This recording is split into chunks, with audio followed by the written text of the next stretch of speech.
Hello, this is Ralpha, Rosa, Eustache, and this is my book launch. And thank you very much for watching. Thank you very much for watching my book launch. I just want to say firsthand that, first of all, that you can download my book at Amazon.com. It's The Wonder of Sex, Discoverative View. And I put a link to the book in the post that I sent out for live. And so you can download the book and read along with us. Okay? So the first thing I want to say is that the book is called The Wonder of Sex for a reason. The book sought out to understand and do a study, a discoverative view of sex as a marvel. And as I wrote, I discovered more and more things that were fascinating about the topic, and thus the name Discoverative View came to be. Okay, so the first thing I want to say is that sex is a marvel. Okay, and why is that? It's because it brings so much pleasure to human beings. It brings a lot of pleasure. And everyone is amazed by it. People don't want to die before they have sex. And it's just a marvel. It brings pleasure. And another thing that makes it a marvel is that it pairs pleasure with function. Okay, so while people are having sex, there are 4 systems that come into play. And that's what makes it a blueprint. So you have the cerebral system that comes into play. You have the nervous system that comes into play. You have the reproductive system that comes into play. And you have the vascular system that comes into play. And that's what makes sex a marvel, because it pairs pleasure with function. And so on top of that, there is bonding of 2 people. And I just want to say, please download the copy of my book from Amazon.com. I put a link to the book in the notes so that you can follow along. And it's called The Wonder of Sex, A Discoverative View, 2nd edition. So sex is paired with function. It makes it a design. So right off the bat, we want to say that it's not something... It actually helps us understand that we did not come from evolution. Okay, we did not come from evolution. We are a blueprint. There's a design that actually brought us all here. And each species did not evolve, obviously, from species to species, because each has their own reproductive organ. Each animal, there's a male and a female reproductive organ, and that fits together like a puzzle. So there's a purpose behind sex. It's a design. We did not evolve.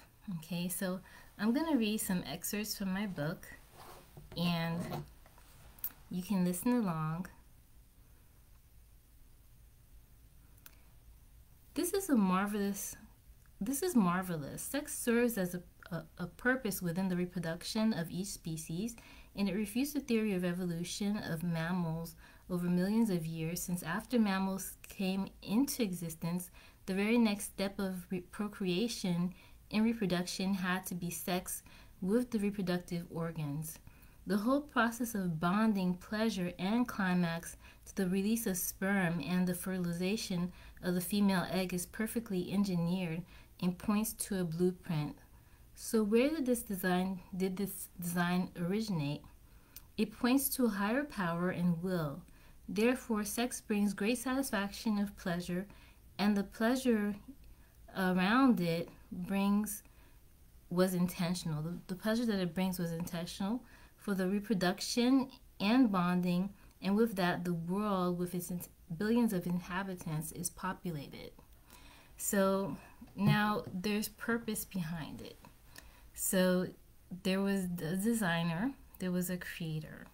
So it's interesting to note that with all the pleasure that it brings, it sets its own criteria. And what do we mean by that? That it sets its own criteria. So there is a moral aspect, there's an emotional aspect, and there's a physical aspect to sex.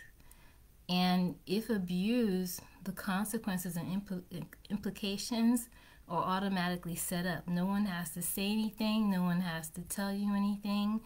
It just happens, and therefore the abuse of it we can see in society. We can see monoparental, single parent families.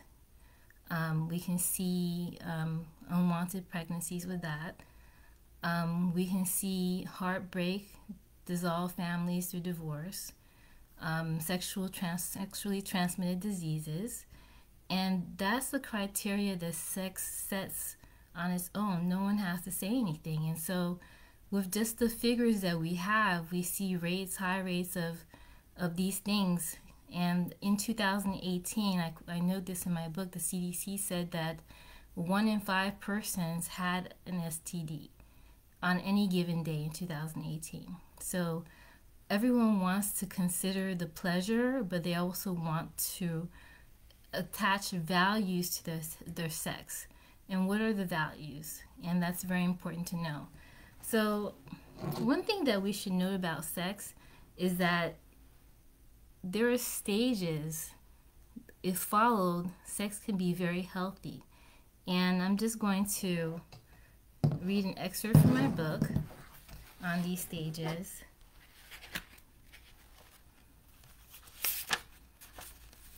So, and this is very selective. The first one is attraction. And so human beings come together by attraction. And they're not just attracted to just anyone. A person can be in a room with 10 women or 10 men, and out of them, you'll be attracted to a handful of them. And the rest, you won't even want to know about them. There's eye contact that brings two people together and asserts the feelings that they have. And through eye contact grows love. And love is a factor that bonds you, okay? And there's getting to know the person, finding out what their interests are, finding out who they are, if there's a connection, if there are things in common. There's trust, and then, only then, can you have that intimacy that sex can bring. The intimacy comes after trust. In any given situation, the trust has to be there. And then the touch, arousal, the giving and receiving through sex, and so forth. So this points to the fact that there are stages to get to healthy sex. And today, unfortunately, sex has lost the real intimacy that it once had, because you have this thing called casual sex that people are involved in. So that real intimacy is not there. All the stages of getting to know a person are not necessarily there. But all in all, it just shows that there's a design there, there's a purpose there. The idea is to bond two people. And we talked about earlier, we talked about the systems that are put in place with sex, through sex, and that's the vascular system, the cerebral system, the nervous system, the reproductive system. And so the purpose is to populate mankind. There's a purpose behind it, and that bonds people. And with the bonding, you have families, because sex actually ties people with an emotional string of attachment. And so there, through sex, comes families, and with the families, there's a benefit for mankind.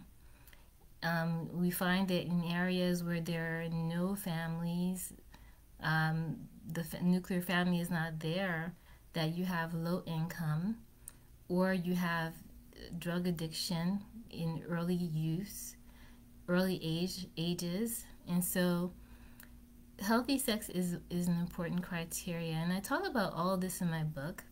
I talk about the 21st century mainstream culture of sex where it's so casual that people are involved in situations where they're actually coaxed to jump into this lifestyle, but it's not very comfortable. The intimacy is not there. You don't know the person that you're really dating, but the expectation is that you're going to be liberal with your sex.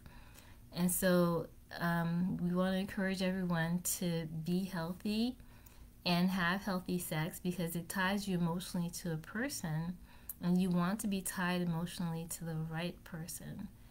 And that's what we wish for everyone. So I do thank you for listening, and this is my book launch. The book can be found on Amazon.com, and it is The Wonder of Sex, second edition, a Discoverative View.